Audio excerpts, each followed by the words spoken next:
네, 안녕하십니까. 방금 소개받은 부처성모병원 박선영입니다. 제가 MPIS에 지금 3 년째 발표하고 있는데요. 네. 오늘 그 청중의 타겟은 제가 non-IT, 그러니까 전산을 하지 않으시는 분으로 타겟을 삼았습니다. 어 제가 5월 달에 대한정보협회에서 발표할 때는 주로 이제 전산 쪽 출신들이 많이 오시기 때문에 그때는 좀 기술적인 이야기를 많이 했었고요. 오늘은 조금 더 개인정보에 중점을 두고 타겟을 이게 청중을 어쨌든 그 전산이 아닌 분으로 개인정보 담당자로 지정했다는 점을 좀 유념해서 들어 주시기 바라겠습니다. 제가 그래도 병원의 이름을 달고 나와서 저희 병원을 잠깐만 좀 소개를 드리겠습니다. 저희 가톨릭 중앙의료원은 8개 병원이 있고요. 그중에 병 상수로 따지면 저희가 CMC, 저희 가톨릭 중앙의료원이 가장 많은 병 상수를 보유하고 있다고 말씀드릴 수 있겠습니다. 저희 병원이 매출액으로 따져도 그렇고 이 뉴스위크지에서 해마다 이렇게 순위를 매기는데, 저희가 한 57위 정도 합니다. 국내 병원 중에 상급 종합을 빼면 종합병원에서는 한 10위 정도 합니다. 뭐 좋은 병원, 좋은 시설을 갖춘 따뜻한 병원이라는 말씀을 드리고 싶고요. 네, 저희 해마다 요걸 가지고 왔는데 오늘 이었습니다, 오늘.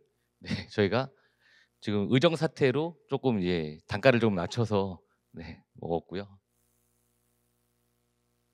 저희가 자발적으로 교직원들이 그 요렇게 그 성금을 내서 저희가 2억 정도 이렇게 매년 어려운 그 환우들을 돕고 있습니다. 따뜻한 병원이라는 걸 강조해서 말씀드리고 싶고요. 제 발표의 사실 하이라이트입니다. 저희가 오늘 이 자리에 선 이유이기도 하고요. 어 작년에도 이 장표를 동일하게 가지고 나왔습니다. 그래서 해마다 써먹는다고 생각하실 수 있겠지만 중요한 부분이기 때문입니다. 모티베이션, 동기부여되는 게 굉장히 중요하고요. 이런 그 좋은 자리에서 이런 강연을 듣고 사실 집에 가서 그냥 다시 소속 기관으로 돌아가서 아무것도 안 하면 사실 이렇게 제가 나오는 의미가 없거든요. 그래서 인식의 전환이 좀 필요한 것 같습니다. 우리가 이렇게 현재를 정확하게 인식할 필요가 있고 무엇을 해야 되는지를 정확히 인식하는 게 중요할 것 같습니다. 제가 항상 발표할 때마다 강조하는 부분입니다. 왜를 항상 중요하게 생각해야 되고요. 이 왜에서 출발을 해야 합니다. 이 목표, 그 왜에서 시작을 해야 목표가 되고 명확해집니다.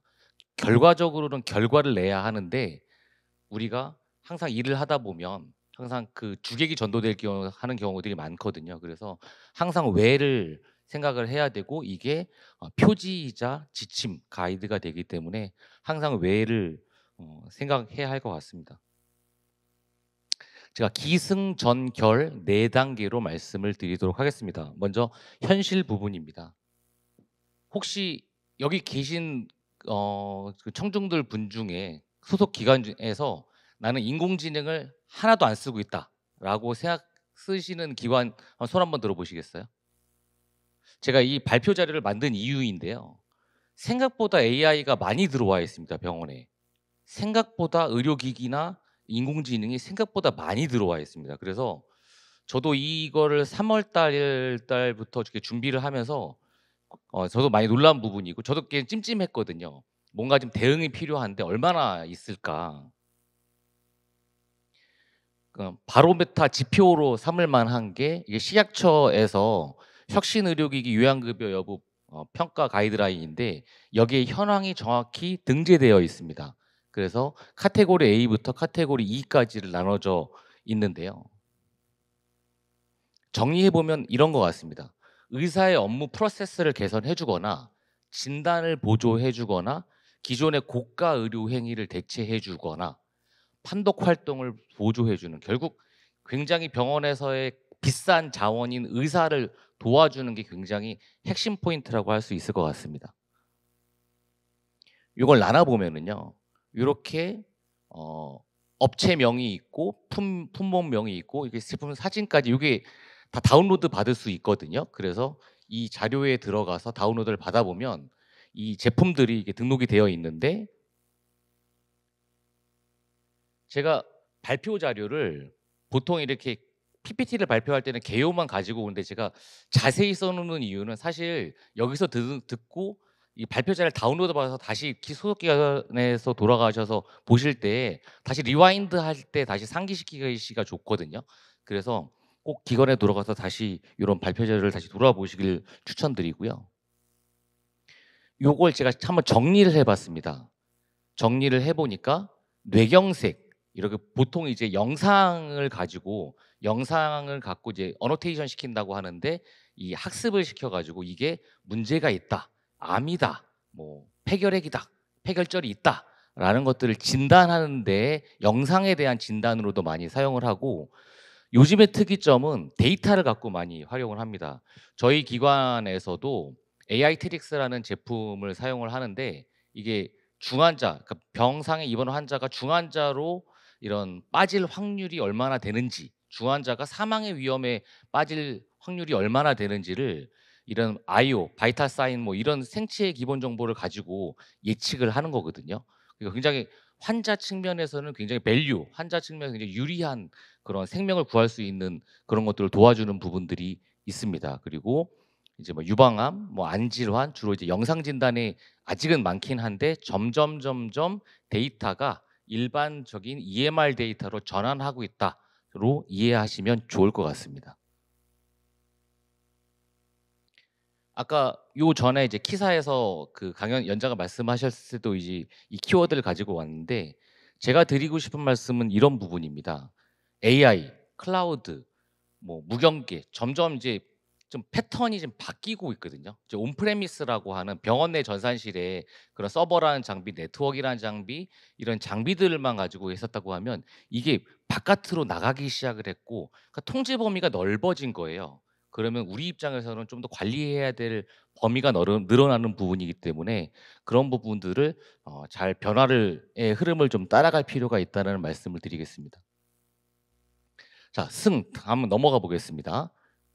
사실 대부분 다 알고 계신 내용이세요. 네. 그냥 다시 한번 이제 리마인드 다시 다시 상기해 보는 측면에서 한번 생각을 해 보겠습니다.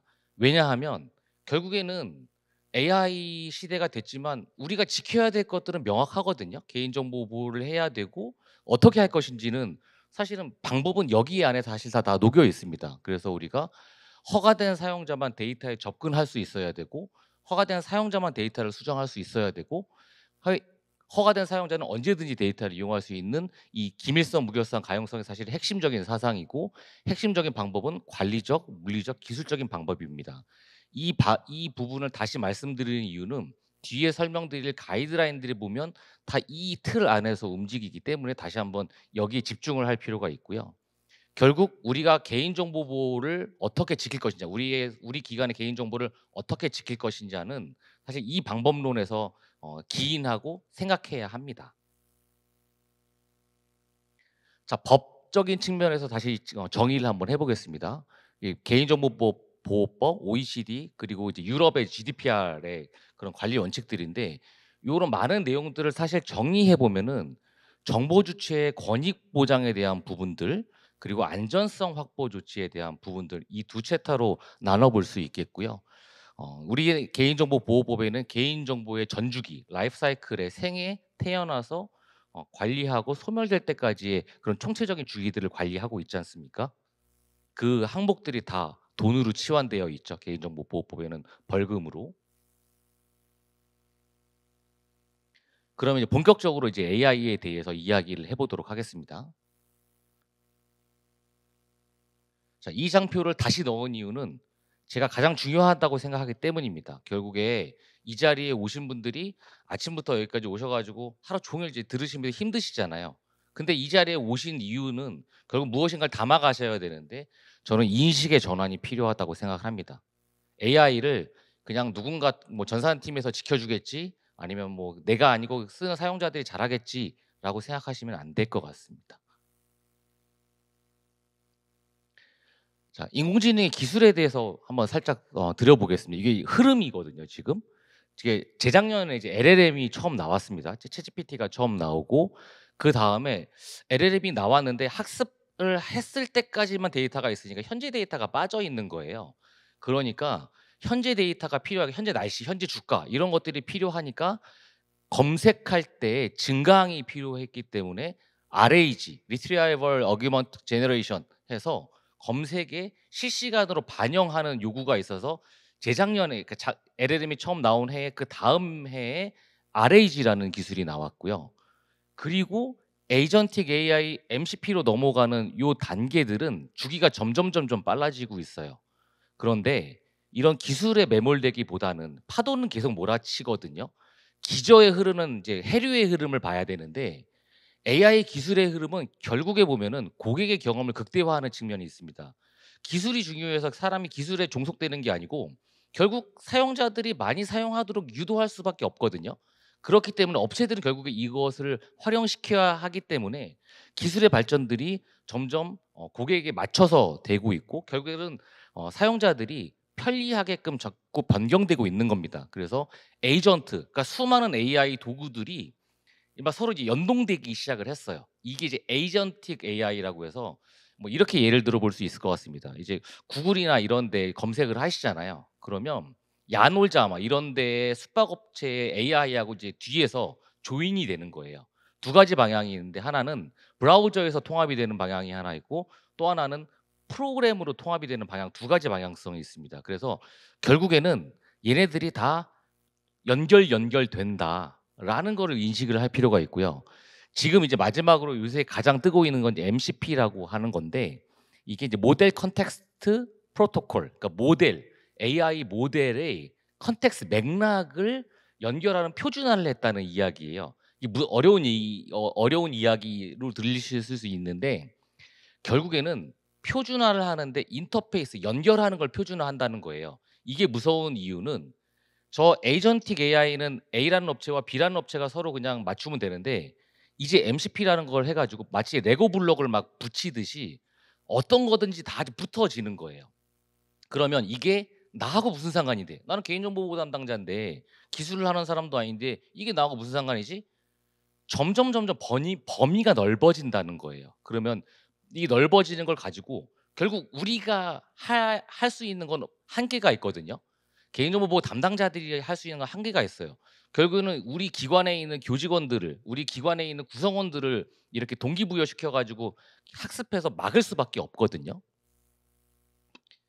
아까 요 전에 키사에 이 개인정보 유출 사고 뭐 이제 담당하시는 계속 이제 사고가 늘어난다고 했는데 진짜 맞으면 아픕니다. 제가 여러 가지 조사들을 우연찮게 많이 받았는데 진짜 맞으면 설마 나한테 이런 일이 일어나겠어라고 하지만 진짜 가차없이 끌려다니고 욕 먹고 되게 진짜 힘듭니다. 진짜 그런 일들이 발생되지 않게 그런 교직원들을 독려시키셔야 하는데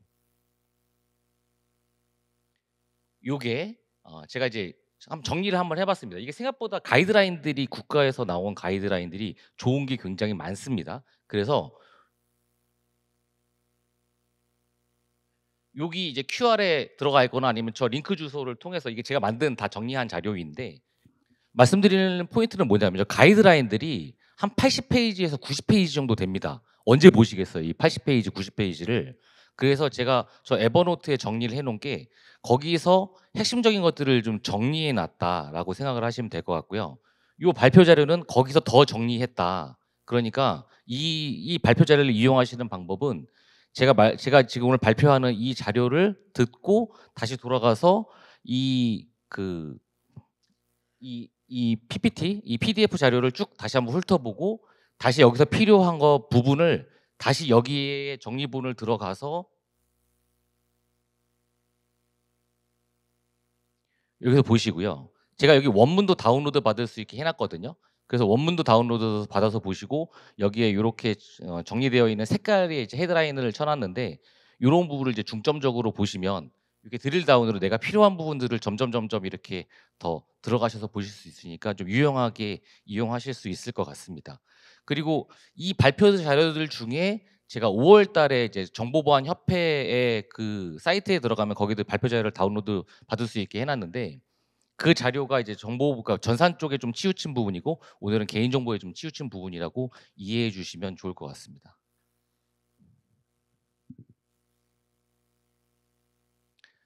자, 결국에는 우리 교직원들 이제 좀 홍보를 하셔야겠죠. 기관 게시판에 이제 이렇게 뭐 캠페인들을 하셔야겠죠. 요 자료가 좋은 것 같아요. 그래서 생성형 AI 지금 많이들 쓰고 있거든요. 암묵적으로 그 교직원들이 그런 직원들이. 그래서 중요한 부분 당연히 개인정보 우리 사용하고 있는 개인정보에 민감한 정보들 그래서 이런 것들을 이제 입력하지 말아야 되고 윤리적으로 적합한지를 확인해야 되고 범죄에 악용하면 안 되고 안전하게 확인해야 되고 특히 로그인하는 계정 뭐 이런 것들을 잘 관리하라는 이런 것들을 이제 캠페인을 통해서 자꾸 좀 교직원들을 설득하셔야 할 것 같고요. 그럼 이제 이 가이드라인들 처리 안내서를 이제 하나씩 이제 확인을 해 보겠습니다. 요거 이제 개인정보보호위원회에서 만든 거고 24년 7월에 인공지능 개발 서비스를 위한 공개된 개인정보 처리 안내서. 우리가 개인정보 처리 방침이 제일 중요하잖아요. 우리의 정책이고 팔리시 정책이고 그래서 이 처리 안내서를 보면요.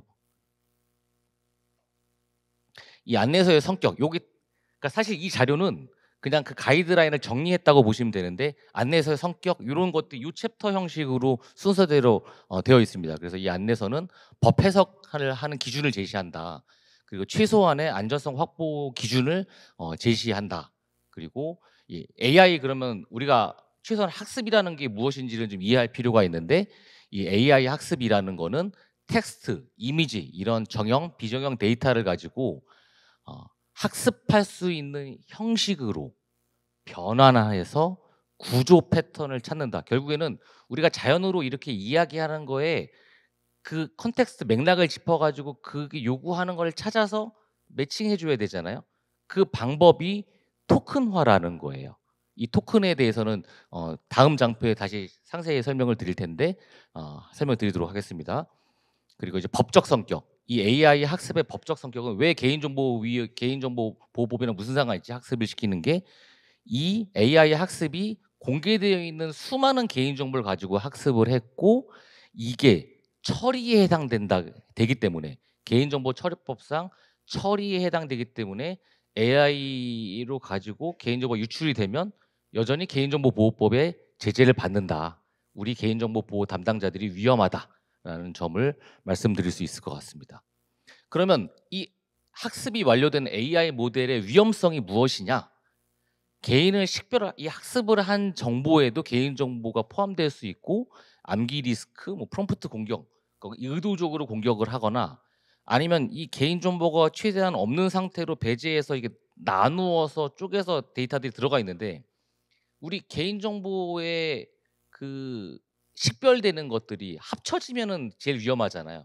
하나하나씩은 아닌데 이게 합쳐지면은 개인정보 식별이 된단 말이죠. 그래서 이런 부분들을 위험성을 인식을 하고 그럼 대응을 해야 한다는 측면입니다. 자, 안전성 확보 조치 기준이 되겠습니다. 이 안전성 확보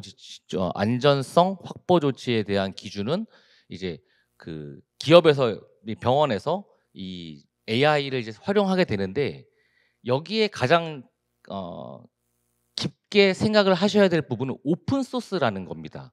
이 오픈 소스가 무료거든요.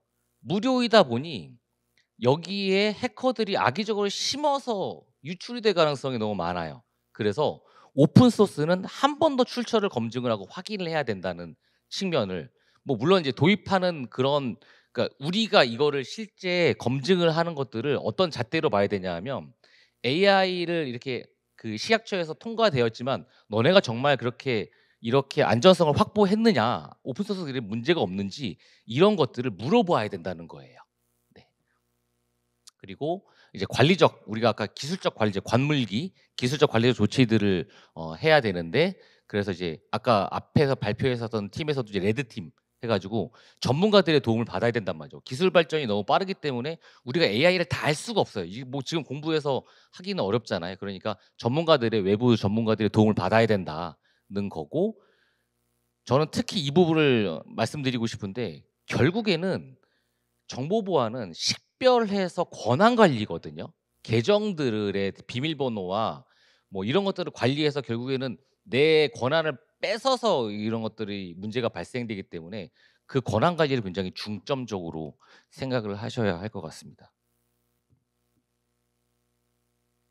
조금 어려운 얘기, 좀 기술적인 얘기를 좀 해 보겠습니다. 그래서 요렇게 이 학습을 시킨다는 게 메커니즘, 이게 어떤 원리가 되냐 하면 "The coffee is on the table." 저 단어가 있으면 표준화를 한다는 거는 다 소문자로 바꾸고 뭐 이제 구두점 뭐 요런 것들을 이제 다 제거한 상태로 일단 표준화를 합니다. 그다음에 이제 토큰화라고 해서 우리 그 하나씩 하나씩 다 쪼개는 거예요. 쪼개고 나서 이 쪼갠 거에다가 번호를 매깁니다. 숫자들을 매겨 가지고 요게 이진수로 되어 있는 3, 47에 대한 이진수로 요런 것들 이제 벡터 DB라고 이야기하는데, 결국에는 요렇게 저런 문자를 컴퓨터가 인식할 수 없고 컴퓨터는 이진수 계산밖에 못 하잖아요. 그러니까 이진수로 변환을 해서 저장한다는 게 벡터화했다는 얘기고, 결국은 토큰화한다는 얘기는 이런 겁니다. 그래서 토큰을 몇 개 썼다 뭐 어디에 뭐 그 요번에 이제 그 저기 뭐였죠? 그 만화 뭐 이렇게 생성하는 거 뭐 그런 것들도 막 그 토큰이 엄청나게 사용한다. 뭐 토커나이제이션 이런 것들은 이제 요런 부분들로 이해하시면 될 것 같습니다. 그래서 결국에는 학습을 한다. 학습의 과정은 요렇게 이런 그 토큰하는 과정이다 정도로 이해하시면 좋을 것 같고요. 이제 우리가 LLM은 이제 3 단계를 거칩니다. 이제 그 학습을 시키고 그다음에 그 학습을 시킨 걸 갖고 미세 조정. 그러니까 이렇게 생각하시면 좋을 것 같아요. 전방위적으로 다 그 학습을 시키는 과정이 첫 번째 단계라고 하면 나한테 필요한 거를 또 찾아야 되잖아요. 그래서 미세하게 정밀하게 컨트롤하는 부분이 이제 파인 튜닝이라고 불리는 미세 조정 부분이 되겠고, 요런 부분들이 뭐 이제 요건 기술적인 부분들이긴 한데 뭐 좀 싼 방법이 있고 좀 비싼 방법이 있고 뭐 여러 가지 방법들이 있다 정도로 이해하시면 좋을 것 같고요. 이제 언러닝, 우리가 머신러닝은 들어봤잖아요. 기계학습은 들어봤는데 언러닝이란 그러니까 역으로 리그레이션, 이제 거꾸로 이제 다시 그걸 찾아가는 과정인데, 요런 과정들을 이제 우리가 그 데이터를 지우기 위해서 요런 것들을 보호하기 위해서 그런 것들이 이제 기술이 개발되고 있다. 그래서 우리가 용어 정도는 언러닝이라는 게 있다 정도는 이해하시면 좋을 것 같고요. 아 이게 하나의 학습 팁이 될 수 있을 것 같은데, 사실 전산하는 사람들도 요즘 기술이 너무 빨라서 전산을 다 알지 못하거든요. 그러니까 이해가 안 되시는 부분은 그냥 스킵하고 그냥 다음 넘기고 다음 넘기고 이해되는 것부터 계속 이제 하시면 좋을 것 같아요. 요게 이 처리 안내서에 보면 안전적조 확보 조치에 대한 효과 비교, 안전조치 조합 사례 뭐 요런 것들이 있어요. 그래서 기술적 조치는 이렇게 했는지 관리적 조치는 이렇게 했는지, 이게 왜 중요하냐면요. 이거 갖고 물어보는 거예요. "이렇게 되어 있어? 너네 이게 솔루션이 들어왔는데 이렇게 되어 있어?" 라고 물어보시고 확인하시는 과정들을 거치실 필요가 있기 때문에 요런 것들을 좀 이제 이 자리에서 뭐 상세하게 다 하면 뭐 3박 4일 걸릴 겁니다. 그래서 요런 것들이 있다. 그래서 나중에 훑어보고 요런 것들을 이용해서 그런 팀에다가 요구할 수 있겠다 정도로 하시면 좋을 것 같습니다. 자, 챗GPT 활용 방법의 주의사항 안내고요. 예. 뭐 이 개요들 여기 학습서들을 보면은 챗GPT가 무엇인지, 기술이 어떻게 발전했는지, 뭐가 문제인지, 어떻게 주의해야 되는지 뭐 요런 것들이 나오는데, 이 문제점은 계속 말씀드리고 있는데 개인정보가 포함되어 있다는 게 문제점이고, 그래서 활용할 때는 이 비공개 정보나 개인정보를 입력하지 않도록 해야 한다. 이게 우리가 그냥 챗GPT 이용해 가지고 요즘 다 만들어 준다니까 행사 계획 만들어. 그러면 행사 계획 만들 때 뭐 참석하는 인원들의 이름을 넣을 수도 있고, 이게 아무 그냥 무의식 중에 넣을 수 있단 말이죠. 그런 것들을 사용자들에게 이렇게 교육을 시켜 가지고 이런 것들을 좀 막을 필요가 있겠고요. 제가 뭘 보여드릴 거냐 하면요.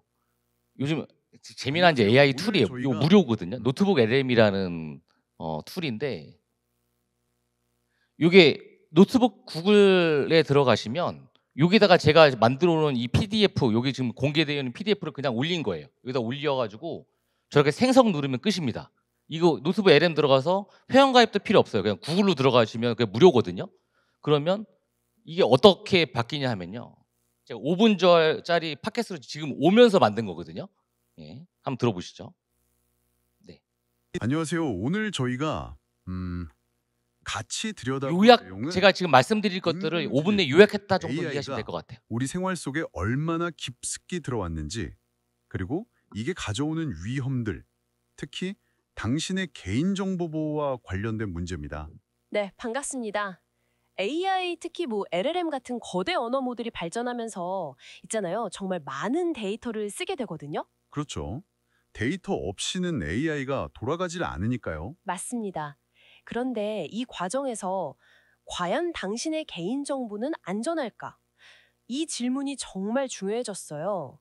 정보 보호의 아주 기본적인 원칙들, 뭐 기밀성, 무결성, 가용성 같은 것들이 AI 때문에 새로운 도전을 받고 있는 거죠. 그 새로운 도전이라는 게 구체적으로 어떤 위험을 말씀하시는 건가요? 자료를 보니까 AI가 학습 데이터를 그냥 통째로 기억해버리는 암기 리스크 같은 거요? 네, 바로 그겁니다.